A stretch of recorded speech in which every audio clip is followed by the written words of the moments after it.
루틴은요, 무너진 날보다 돌아온 오늘이 더 중요합니다. 여러분은 성장합니다. 그걸 진심으로 애타게 원했기 때문이죠.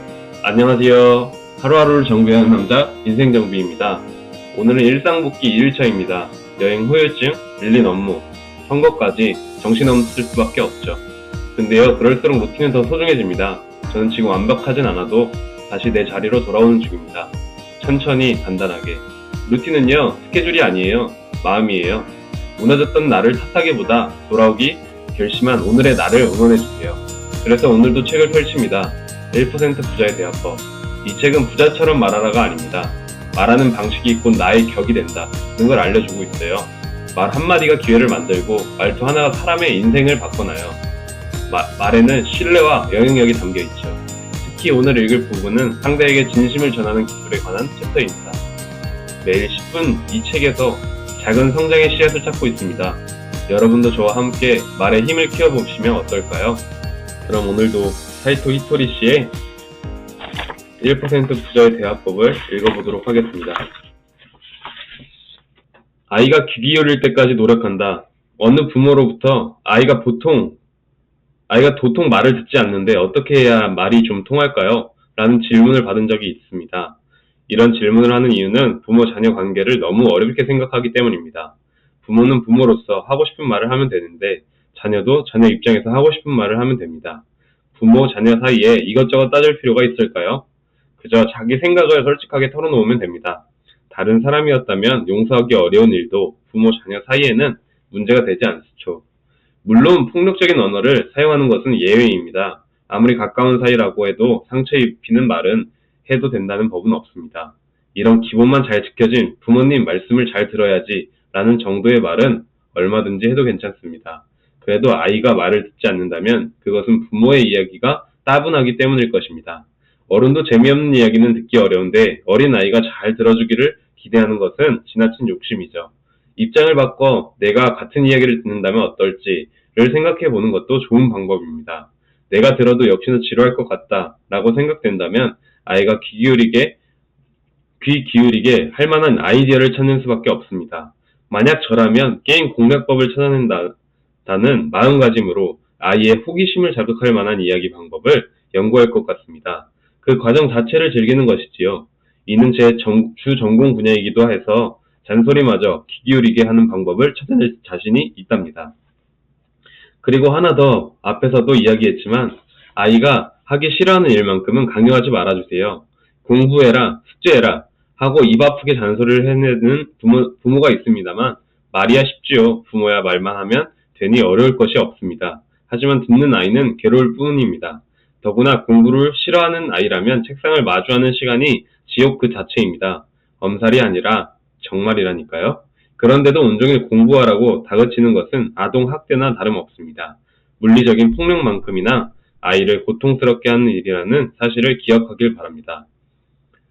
맞습니다. 공부해라, 숙제해라라고만 단편적으로 이야기한다면 아이는 더 나위 없이 아마 고통스러울 수 있다고 생각을 합니다. 그래서 아이도 존중을 하고 부모도 존중받기를 원한다고 하면 먼저 존중을 해주고 배려를 해주는 게 맞다고 생각을 합니다. 다음으로 넘어가. 시대의 흐름에 따라 상식도 바뀐다. 우리 아이도 히토리 씨처럼 책을 많이 읽었으면 좋겠어요. 라고 말하는 부모도 많습니다. 정작 아이 본인은 책에 전혀 관심이 없는데도 말이지요. 이 때문에 많은 부모가 골머리를 앓는다. 실은 이 같은 고민은 진짜 이유는 부모의 좁은 시야입니다. 기존 상식에 지나치게 얽매여 있는 것이지요. 배움은 학교에 다니거나 책을 읽어야만 얻어지는 것이 아닙니다. 교과서나 책 대신 유튜브를 보면서도 얼마든지 지식을 쌓을 수 있습니다. 독서를 좋아하게 만들려면 아이가 읽고 싶어 할 만한 책을 찾아줘야 합니다. 못 읽게 하면 난리를 피울 정도로 좋아하는 책을 지어주는 것이지요. 하지만 부모가 자녀에게 읽히고 싶어하는 책은 대체로 재미가 없습니다. 그러니 아이가 책을 거부하는 것도 당연하죠. 재미없는 책을 억지로 읽으라고 하니 싫어질 수밖에요. 게임을 좋아하는 아이에게 게임 공략서를 사주면 흠뻑 빠져들 것입니다. 게임 공략법에 관한 책도 그 분야의 전문가가 심혈을 기울여 집필한 귀한 내용이 담겨 있습니다. 공략법은 물론 다양한 용어와 표현도 배울 수 있으니 읽으면 당연히 큰 공부가 됩니다. 게임 자체도 아이가 원하는 만큼 하게 해도 괜찮습니다. 게임을 통해 배우는 것도 있기에 무조건 금지할 필요는 없습니다. 최근 출판업계의 불황을 보면 알 수 있듯이 이제는 책의 존재 자체가 위협받는 시대가 됐습니다. 책을 읽는 사람들도 종이책보다는 전자책을 선호하는 경향을 보입니다.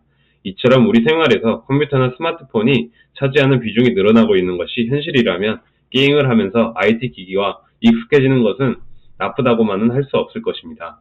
시대가 변하면 상식도 바뀝니다. 부모의 사고방식도 시대의 흐름에 맞춰 유연하게 달라질 필요가 있습니다. 마지못해서 하는 일은 아무리 많은 시간과 노력을 쏟아도 그에 걸맞은 성과를 얻기 어렵습니다. 겨우겨우 평균 수준에 도달할 수 있을지도 몰라도 그것이 자신의 특기가 될 수는 없습니다. 한 분야에서 두각을 나타낸 사람들은 입을 모아 좋아하는 일을 열심히 하다 보니 그 자리에 가게 됐다고 이야기합니다. 좋아하는 일은 아무리 많이 해도 질리거나 지치지 않습니다. 좋아하지 않으면 빠져들 수 없고 꾸준히 열정을 쏟을 수도 없습니다.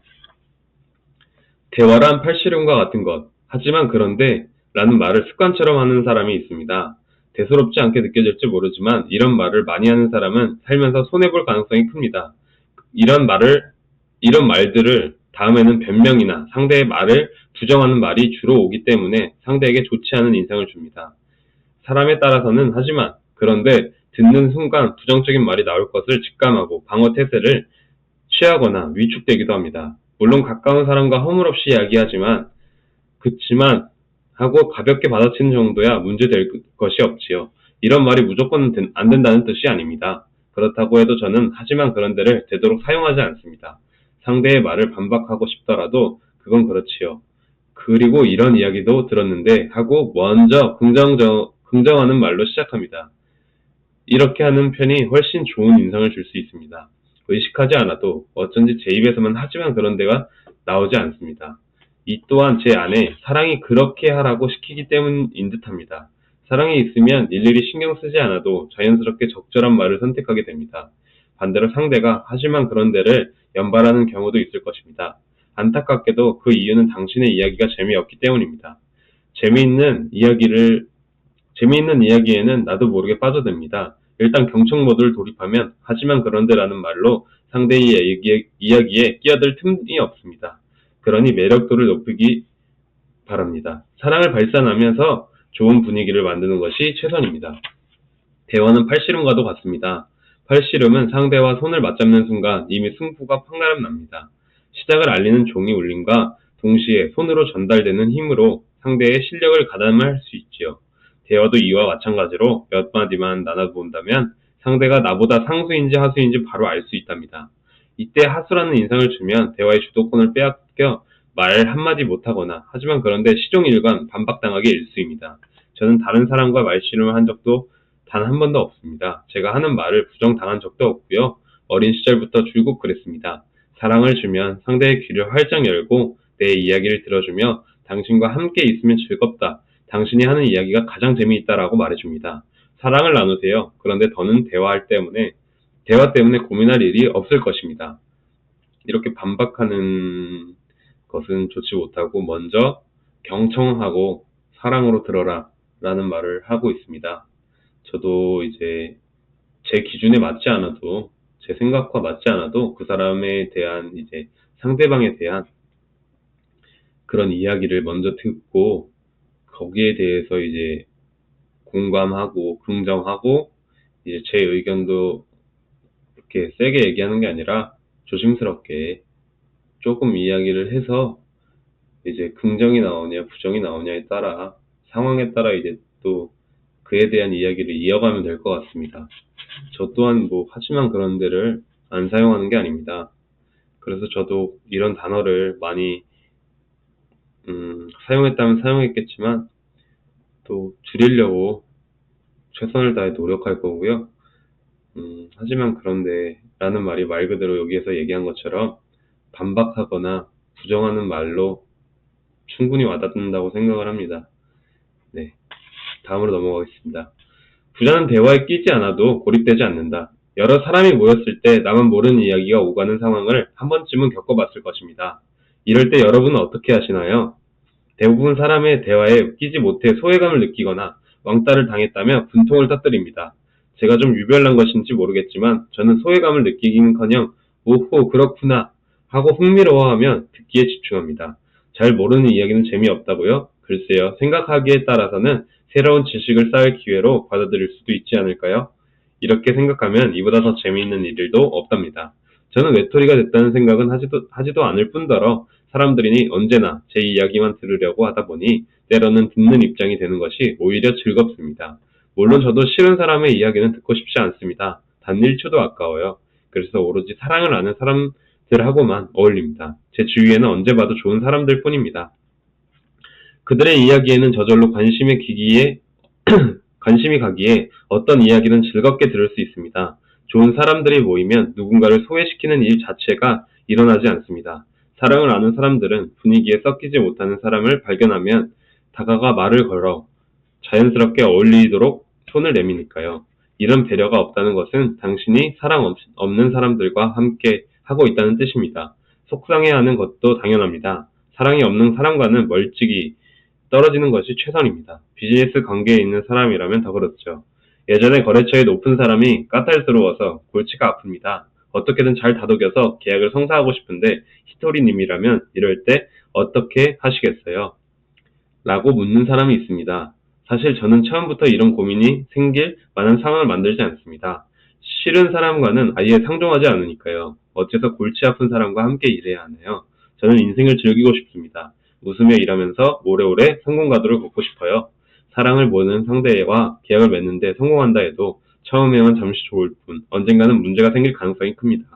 상대의 비위를 맞춰 계약이 성사돼도 언제든 심사가 틀어지면 어깃장을 놓고 목리를 부릴 테지요.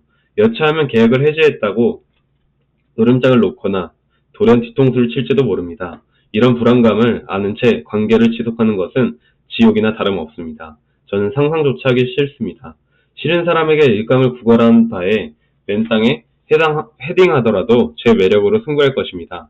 사랑을 한껏 발산하며 나와 거래하고 싶어하는 사람을 소중히 대하며 사합은 반드시 성공합니다. 저는 실제로 이렇게 해서 일본 최고 납세자가 될 수 있었답니다. 좋은 사람들이 모이면 누군가를 소외시키는 일 자체가 일어나지 않습니다. 사랑이 없는 사람과는 멀찍이 떨어지는 것이 최선입니다. 이제 또 사랑이 없는 사람을 구분하기가 쉽지 않을 것 같습니다. 탈의를 쓴 사람도 있을 것이고 그게 또 언제 들통날지 모르는 거기 때문에 저만 사랑한다고 과연 될까요? 이게 상대방도 사랑의 말로 다가오는 사람이 몇이나 될 수 있을지도 궁금하기도 합니다. 근데 물론 그게 자연스럽게 보이는 사람도 있으며 또 그런 게 보이지만 나중에는 또 틀어지는 사람도 있다고 생각을 합니다. 다음으로 넘어가겠습니다. 좋은 사람으로 보이려고 너무 애쓰지 말라.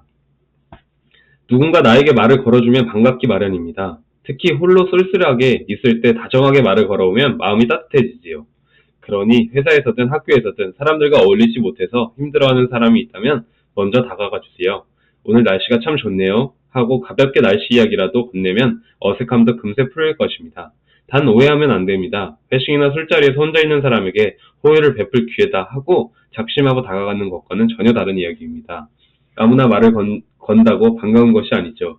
이 점을 착각하지 말아주세요. 다른 꿍꿍이를 품고 다가오는 사람은 오히려 성가실 따름입니다. 이런 뒤틀린 속내는 금세 들킬 수밖에 없죠. 생색내는 태도는 숨길 수밖에 없기 때문입니다. 어디까지나 사랑이 먼저입니다. 사랑을 나누면 인생은 저절로 풀리게 되죠. 잔머리를 굴리지 않아도 사랑이 있는 사람은 탄탄대로를 걸을 것입니다. 더불어 외모에도 조금은 신경을 쓰는 것이 좋습니다. 큰돈이나 노력이 드는 것도 아니랍니다. 다른 사람에게 불쾌감을 주지 않을 정도의 단정하고 깔끔하게 매무새 즉 정갈함이 중요합니다. 깨끗하게 빨아서 잘 다린 옷을 입고 반짝반짝 윤이 나는 구두를 신습니다. 양말에 구멍이 났다면 꿰매야겠지요. 헤어스타일도 지저분하게 보이지 않을 정도로 정돈하면 충분합니다. 신은 정갈함을 좋아합니다. 때묻지 않은 마음, 구석구석 깨끗하게 청소된 방, 흐트러지지 않는 매무새를 좋아합니다. 작은 얼굴 또렷한 눈매와 같은 생김새를 뜻하는 것이 아닙니다. 단정함, 깨끗함, 그리고 사람을 흐뭇하게 하는 배려심이 있으면 됩니다. 이런 사람은 사람들 사이에서도 사랑받지만 신을 기쁘게 해서 기운이 상승합니다. 덕분에 사회적 성공, 인생의 좋은 동반자와 같은 갖가지 선물을 받게 되지요. 같은 맥락에서 밝고 화사한 색의 옷과 반짝반짝 빛나는 액세서리에도 도전해 보세요. 제 제자들은 남녀 불문하고 하나같이 패셔너블합니다. 언제나 보기 좋게 꾸미고 다니지요. 물론 자기 만족을 위한 것이기도 하지만 그것이 전부는 아닙니다. 보는 사람의 눈을 즐겁게 하기 위해 그리고 밝은 기운을 발산해 신을 기쁘게 하기 위해서입니다. 전방위적인 사랑이 그 바탕에 있는 것입니다. 덕분에 제 제자들 또한 사람들로부터 큰 사랑을 받으며 저마다 성공의 부를 누리고 있답니다. 좋은 사람으로 보이려고 애쓰거나 환심을 얻으려고 잔재주를 부리지 않아도 됩니다. 오직 하나, 사랑만 있으면 크나큰 행복이 저절로 찾아옵니다. 매력 인류가 되면 당신의 눈은 하늘 높이 치솟을 것입니다. 지금까지 이야기한 것처럼 기적과 기회를 붙잡을 수 있는 듣는 방법, 말하는 방법이 있다면 사랑을 담아 듣고 사랑을 담아 말하는 것이 전부입니다. 미소 띤 얼굴로 밝은 기운을 발산하는 것, 이보다 더 좋은 부자의 운이 커지는 비결은 없으며 행복과 성공을 손에 넣는 최고의 지름길입니다. 빛을 잃지 않는 사랑을 잘 간직하면 유일무이한 존재이자 매력 넘치는 인류로서 행복하고 즐겁게 살아갈 수 있습니다. 가볍고 편안한 마음으로 주위 사람과 좋은 관계를 맺을 수 있답니다. 당신의 이 인생이 더 좋아지도록, 저의 인생도 더 좋아지도록 오늘도 내일도 사랑을 나눕시다. 이 세상도 우리의 삶도 점점 더 좋아질 것입니다. 미래는 밝습니다. 끝까지 읽어주셔서 고맙습니다. 저는 이토록 멋진 당신이 정말 정말 좋습니다. 사이토 이토리. 처음부터 끝까지 사랑이라는 말을 계속 강조하고 이야기하고 있습니다. 오늘도 내일도 사랑을 나눕시다. 정말 좋은 책이었습니다. 여기에서 배운 점도 많고 사랑을 나눠서 이제 적을 만들지 말라 이런 뜻인 것 같기도 하고, 사랑을 나눴는데 돌아오는 게 비난이라고 하면 그 사람은 이제 멀리하고 하라는 이야기도 있었던 것 같습니다. 사랑으로 대하라 라는 사이토 이토리 씨의 1% 부자의 대화법, 오늘 다 읽게 되었습니다. 또 다음 책으로는 뭔 책이 나올지 모르겠지만 또 뒤에 책장에서 한번 책을 골라보도록 하겠습니다. 차차 책을 계속 늘려가고 있는데 어느 정도 다 읽고 나서 또 책을 살 생각입니다. 근데 또 자기계발 관련해서만 제가 책을 읽다 보니까 또 앞으로는 다른 책도 한번 생각을 해보도록 하겠습니다. 일단 있는 책을 먼저 다 읽고 나서 주문을 해서 아니면 도서관에 가서 구매를 해서 오도록 하겠습니다. 오늘도 하루하루를 정비하는 남자 인생정비였습니다. 감사합니다.